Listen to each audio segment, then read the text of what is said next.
So I recall a few years ago writing an article in the Free Press about the Western Fair district here in London, and I was so delighted to discover that it's been around almost since Confederation. Now that is so long ago, and I know that Western Fair has gone through so many different emanations in that time, and we all know it well. It's staple to us, not just about the fair, but all the agriculture stuff and food stuff and all the other things. And now it's really branching off in recent years to some fantastic new directions, and this is one of the people responsible for that. This is James Smith, and he's the director of Agri-Food and the Grove at Western Fair. And James, I really thank you for coming on. It's interesting, the Food Bank and Western Fair continue to run into one another at various initiatives, some of which we share together, but some of which I've learned that you're involved in and stuff. It's just been so interesting. How long have you been at Western Fair? Thanks for having me on, Glenn. And yeah, it's a pleasure. But yeah, it's a great question. I'm relatively new here, so I'm coming up to my end of my second year. So it's been a hectic couple of years, but it's been a very rewarding couple of years. Yeah.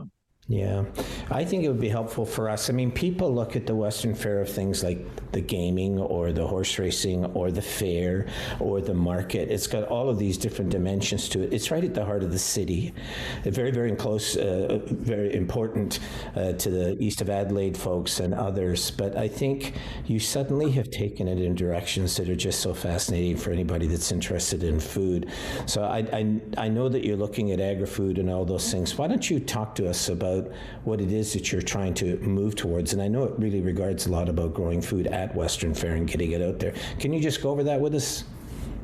Yeah, I'd love to. Yeah, I mean, a few years ago, Western Fair really wanted to take a look at all of the different things that they do here on site, and obviously we have gaming, we have racing, and those are big elements and amazing activities that happen on this site. But we also recognize that community sustainability, but also agriculture, which is really our roots. If you go back 150 years, you talked about that. You know, that was something that we really weren't focusing on. It was kind of interwoven, of course, but we really took a look at how to really get back into and support our agricultural community. You know, we're surrounded by, you know, diverse and rich agricultural farming land around us in southwestern Ontario. And we just thought, as an ag society, how do we actually support that industry and that segment of our part of southwestern Ontario, and how do we re-strategize to do more for that within our community? And I think it's amazing. We have almost 80 acres of land here. We're in the middle of the city of London, and you know, urban farming.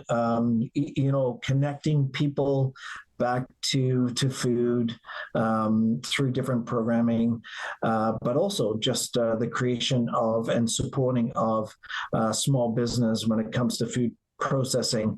And ultimately, we hope to bring that full circle to connect them to and create this stronger connection to the farming and producers around us. Yeah, that's right. I've been involved with Western Fair of a number of initiatives over the years, but I think looking at it from the city angle, the City of London angle, they would look at something and say, we want to do something around food or whatever it is, and always space was an issue. Right, it was, and facilities and infrastructure were an issue. You could get an open field somewhere and grow some food, but the whole idea of all the infrastructure that's required, and yet Western Fair has all of that. Right, it's got indoor, it's got outdoor stuff. You know, I just think it's so fascinating. Like, it's a real jewel in London, but it seems to me we're really beginning to see that now as you move forward. Like, I know you're doing the agri-food stuff, but you're also working on some startup stuff for food businesses. How does that work? Yeah, I mean the Grove. If I speak about the Grove, I mean obviously, if you remember the Progress Building, which was the building that all of the vendors and so forth were in there, food vendors, but also the fair vendors were in this building. And Yeah. several years ago, we were looking at that building and how to use it, and whether it was and still had a use on our site. And through a lot of work, it turned out that it was really perfect for this an amazing initiative called the Grove. I talk about the Grove, and I could talk for hours, Glenn. And I know we don't have hours, You talk but the like Grove. like it's one of your children. That's what It you're so honestly, proud of it. truly, Yeah. truly, it is a really amazing project that I see as more of a philosophy here at Western Fair as opposed to the building. But in the project itself, the Grove is two things, and it's the catalyst to support food startups and also food production and food manufacturers that are ready to get into their own space, because the Grove itself, the building, if you will, has two elements, but it kind of encompasses several different things. So we have an incubator, and that has 4 kitchen cells. It's close on 4,500 square feet, Oh. and it's designed 4 kitchens in there that have 4 somewhat unique uses, but all 4 kitchens have very general use when it comes to food processing and cooking of food. We have a bake production focused cell. We have a beverage focused cell. We have one for soups and sauces, and then we have one that's more vegetable and fruits processing based. And they all have different equipment in them to support those unique elements. Those are designed to support small business to get into affordable food processing spaces that has been built to Canadian Food Inspection Agency standards. So again, very professional space. There is lots of this space in London, and I find that's a really rich part of London. We really are connected with food. I think this adds more space that's been seen to be a barrier.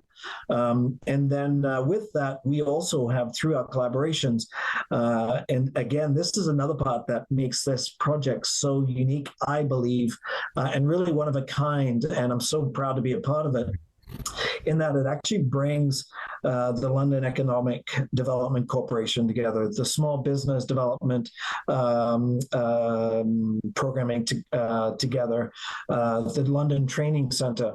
A lot of these collaborations, Fanshawe College, Western University, and Brescia University College, all come together and collaborate to create this space that supports these startups. It helps them through, business development, business planning, marketing.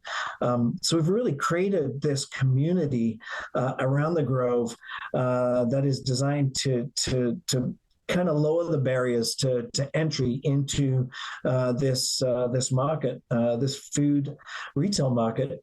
And it just created a natural progression. And through the federal development funds, which we're so thankful for, they've been so amazingly supportive in this whole project. We also built into this FedDev grant and project the support of 20 startup accelerator businesses. And what that is we now have and are working with and helping to develop and grow companies that are ready for their own four walls. So not necessarily ready to buy land and build buildings, but ready to have and design their own space, four walls. We lease the space to them, but we also help them develop. We look at their businesses. What do they need? What equipment do they need? We support them through this in designing their own space. And again, give them this space that's the next step in their success. And then again, through all those collaborations with the Small Business Center, Economic Development Corporation, and the Training Center, build programming around supporting them in expanding, scaling up, marketing, logistics, labeling. Just labeling alone can be a daunting task for companies. So we support them through that. So that's in essence the grove within that building. But then, of course, we have seed funding for tech, agri-tech companies through a collaboration with RHA accelerators. They've built a lot of support around helping companies get software and technology companies. We have an agrobotics, Hagerty Agrobotics. We've helped support and seed in serving the weeding of crops, which was very labor intensive. Well, they've created robots that actually do this, and so it's very, very cool. Yeah, so it kind of encompasses a lot of different things, but it's really built around the creation of this community that supports each other through challenges, but also through successes. I think what says, I remember, 8-9 years ago being involved with Western Fair, they were kind of going down another route at that time. They were trying to explore what their future would be. But part of that team that was meeting was folks from Fanshawe. It was Dave Cork from the London Training Centre, right? Yep. It was John Fleming from the City of London. It was myself. And what's interesting is that all of those groups have stayed with you. So it's morphed into a whole new direction, but somehow you've been able to not just keep them inspired by what you're doing, but actually use their creativity to help you as you move some of these things forward. I think it's fascinating because oftentimes you'll see things in London, we'll get started up, it'll be great, people will come by, they'll discuss, it doesn't really work out and everybody kind of goes their separate ways. But you haven't done that at Western Fair. I think that's pretty remarkable. Yeah, we've been able to nurture those collaborations and partnerships, I think, really well, because our programming lends itself to supporting a very diverse group of businesses in and around London. And again, I think, all of these groups see the amazing potential and value of each other's, each other's part that they play in the success of these companies. And to me, that's I've been in the food industry and food business and education business around tourism, hospitality, and food for the better part of 3 decades, and I've not seen this many groups of a city's resources, but also outside of that, industry, education resources come together and maintain this. And it takes work, and it takes supporting each other. But I think we've created that here, that platform for people to be able to help each other. Yeah, I really think that that's true. And Business Cares, which is around 600, 700 businesses in London, it all gets together around December to support the food bank, which then supports all these different agencies. They've recently been partnering with Western Fair, holding the press conferences there. You folks at Western Fair housed all the food as it came in. It was so awesome watching all of that food come in. But I think part of the reason why businesses like Western Fair, this might sound a little counterintuitive, but I think it's right from speaking with them. Western Fair has a partnership with the city, even in the sharing of the land, right? Yes. Even as part of the tax base. You have issues where you work together with the federal government and the provincial government as well. So oftentimes government is seen as red tape and all of those kind of things. But for businesses, they look at the Western Fair and say, this is no fly-by-night deal. I mean, these folks have to work with various levels of government, meet very high standards, not just ethical standards, but say food quality standards, those kind of things. I think you guys operate at a really high level, and I do think for others, they know that if something's going to come out of Western Fair, it's not something that somebody dreamed up on the back of a postcard. It might have started that way, but it's not going to go through that. It's got to go through all of these filters.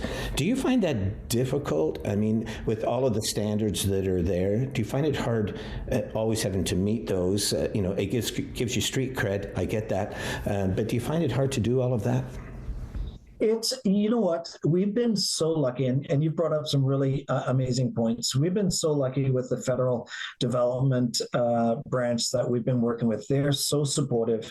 When we've had challenges in how we can work through and work with a company, and even the funding and sourcing and allocating the funds that we have that go to leasehold improvements when we're building an accelerator space for a company. Have been solution based. They've been really wanting to kind of figure out, okay, how do we make this work, and keep it efficient, remove red tape. So the great thing is we've created this relationship between the companies that really are excited and want to do this. And instead of them having to go and find this funding and work with that, we've kind of created this catalyst at Western Fair and conduit.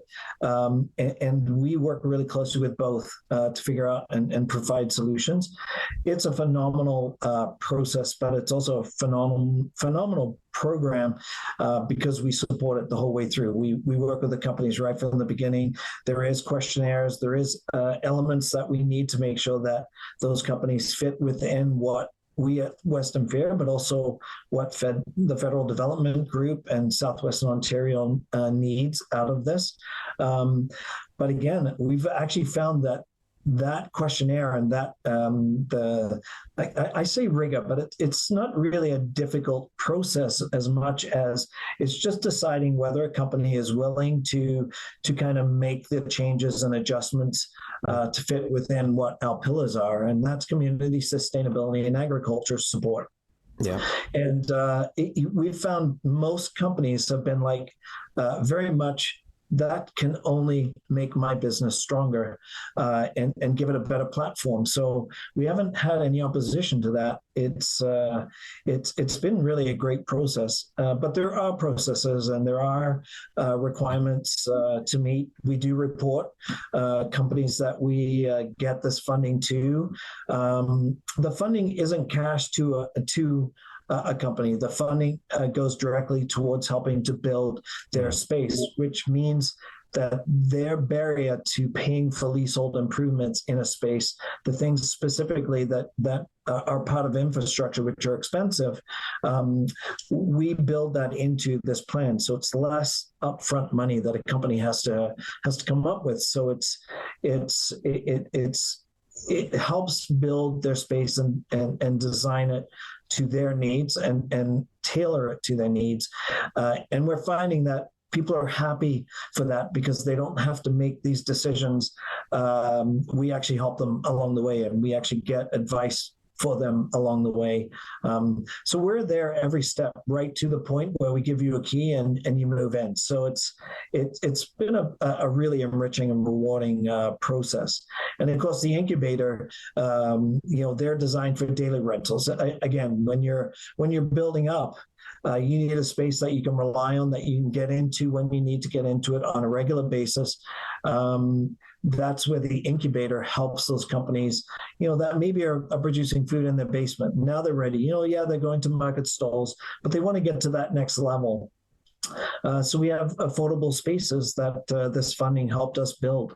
So we have now kind of closed in some of the big gaps in a person starting up and are just making their jams in the basement, to getting them into, the small boutique food shops, but then on the way to getting them into more of that medium to large scale food manufacturing, where they can bring their product to a larger audience. So we've closed some of those gaps. And I think that's what this facility is doing at the Grove and what we're doing at Western Fair. I think it's a pretty cool process, because we can see them from start and to them being ready to create this new big Dr. Oak food processing space. You're dreaming big, you're thinking big, and we attract that here in Southwestern Ontario and London. It's an amazing space. I worked in Ottawa for a number of years, as you know, and worked hard along with other folks from the region to get federal funding for Western Fair. But I remember back in that time, the industry itself, like the fair, industry, country fairs, all of those kind of things, was really in serious decline. They were shutting down fairly substantially across the country as that kind of way of life seemed to be moving on. And I remember that, for Western Fair, they were trying to figure out, how do we transcend all of that? We realize we've got so many staples here that we can work with, the shows, all those kind of things, but how can we get to a new dimension? And it seems to me that you have done that. And so if I was a funder, like Dave Cork is a good friend of mine from the London Training Centre, right? We've been around for 35 years working in London, but he works so closely with the province that immediately gives him some real credibility when people begin to partner with him. And I think you've done that as well, not just with the three levels of government, but the LEDC and others. It's really important, I think, that you've done that. But it seems to me you have really changed the channel. That the discussion earlier, when I was in Ottawa, was about how do we help some of these fairs or district associations survive when it's not like that anymore. And, we were trying to find, I was part of a committee that were looking how you could do that. But you just kind of moved ahead. You transformed it and you went into another area.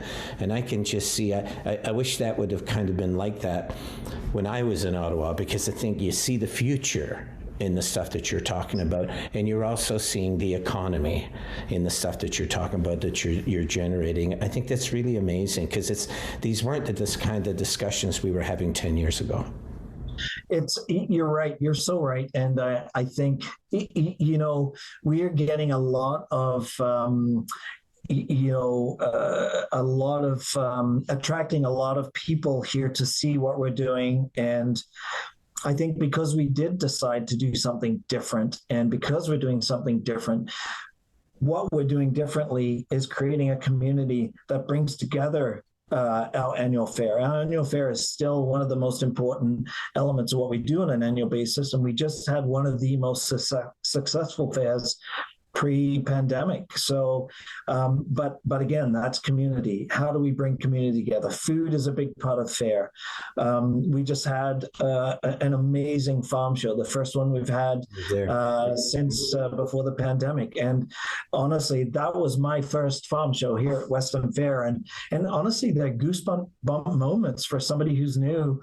I'm relatively new to London as well, of course. So to see that kind of event bring so many people together from this industry, and not just from Ontario, even further out of our provinces. And it's just phenomenal to see the support. We had the Minister of Agriculture here making an announcement during the fair on a fertilizer challenge. And, the support that we're getting, and, because we're supporting the industry and the food industry and the importance of what that is in our region, it's amazing to have these people come to see what we're doing, because it is different. It is unique, but it's unique with those really key elements. It's supporting community, sustainability, which we all know is a big element. We've created a system here on site where we pretty much have 100% diversion of organic waste. We don't send any organic waste off our site. We actually, we work with it here, we process it, and we make our own fertilizer with worm castings. Yeah. Again, we're doing our small bit, for this community, and creating these processes that people are coming from all over to see what we've done in creating some of these really unique opportunities on site. So it's I've had many goosebump moments, more in my 2 years here than I think I can remember in my career. So it's pretty cool, and I think people are responding well to what we're doing. So it's an exciting time. I think, but don't take this wrong, but so much of it is invisible Do you know what I mean? I mean, people see the Western Fair and they think of the farm show or they think of the fair, right? The horse racing, those kind of things. And that's traditionally how they've always looked at it. But if they were there to walk around, they might come to the market, but they would be unaware in many ways of all of this new dimension that you've built into the Western Fair. It is not the old Western Fair. It still includes all those elements, but it's really moving into the future. And people need to explore that. I'd really like to be able to, if you're up for it, James, to do another one of these next week, because part of what I wanted to talk to you about was you've done a lot for the charitable and nonprofit sector as well. And lots of groups that we work with and we share in working with. And I think that's a story that needs to be told. You're not just out there developing these new things. You're trying to take care of citizens that are vulnerable as well, and partnering with groups to do that. Would you be open to doing that? I know you might be busy next week, but sometime in the next couple of weeks, I want to do it because I think it's what you've done today. I think is just, we never even got to that. We just transcended that and went to some of this really interesting stuff that people don't know. But I do think people need to know about the compassionate arm of Western Fair and what it's not only done, but is doing. And even in that, there's growth. You're developing new ways of moving forward with this. Would you be open to that? I would love to, Glenn. Yeah, there's so many. We didn't even touch on probably a quarter of just the Grove stuff and that part. But yeah, what we're doing at Western Fair and supporting a lot of different groups. We could probably do this every week for the next couple of months. But yeah, I would love to. Thank you. Thank you for the opportunity. Yeah, I would love to. I think it's important that people know about all of these things. And because the Western Fair is so key, I think it would be like talking about farmland. You can't do all of that in one of these installments. We have to do more. People have to know more about what you're doing and also to support it. These events that are at the Western Fair, part of the reason why you're still running is because the public supports a lot of the things that you do, but they need to know that by coming down and supporting, going to the market, doing whatever, coming to a farm show, they're actually promoting and prolonging these new things that you've been working on and really giving it some substance. I think that's really great. If you're good, we'll do this next week. And I want to congratulate you at the Western Fair. You've had so much to go through in the last 10 years. So much, I can bring up a number of subjects that the Western Fair was trying to respond to and trying to figure out how they navigate it. You've done it. Yes. Reg Ash, your director of CEO, he's been awesome. And I just want to congratulate you on that. But you've got more stories to tell. So let's do that next week. And thanks for doing this, James. I really appreciate it. Thanks so much, Glenn. Yeah, it's been amazing. And yeah, thank you so much for your time. And the story continues. Thanks, James. Take care. Bye.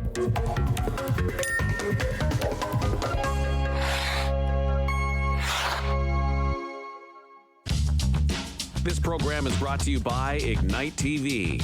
Now you're in command. Visit Rogers.com for more details.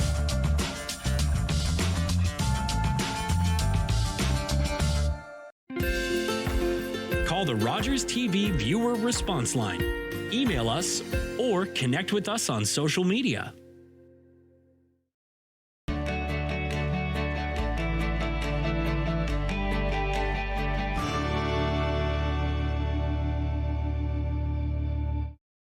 I am Gagweg. My name means everything. Tom Longboats. I am Wolf Clan, Onondaga Nation. I've run many different races. I've run to survive and to be free. I've run to win for honor. His people might be lazy, but this one's damn fast. My people respected our runners, people who carried important messages from village to village. I need a guide to the next post. Dispatch carrier, sir. I can get you there. God's sakes, man, slow down. Who do you think I am, Tom Longboat? No, sir. I am. Running makes me feel alive. It's everything. Tom Longboat was the first Indigenous person to win the Boston Marathon. He ran his way to international fame and became an inspiration to generations of athletes. You're watching Rogers TV.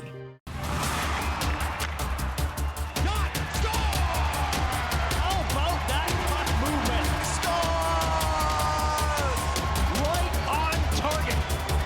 tonight's action on Rogers TV.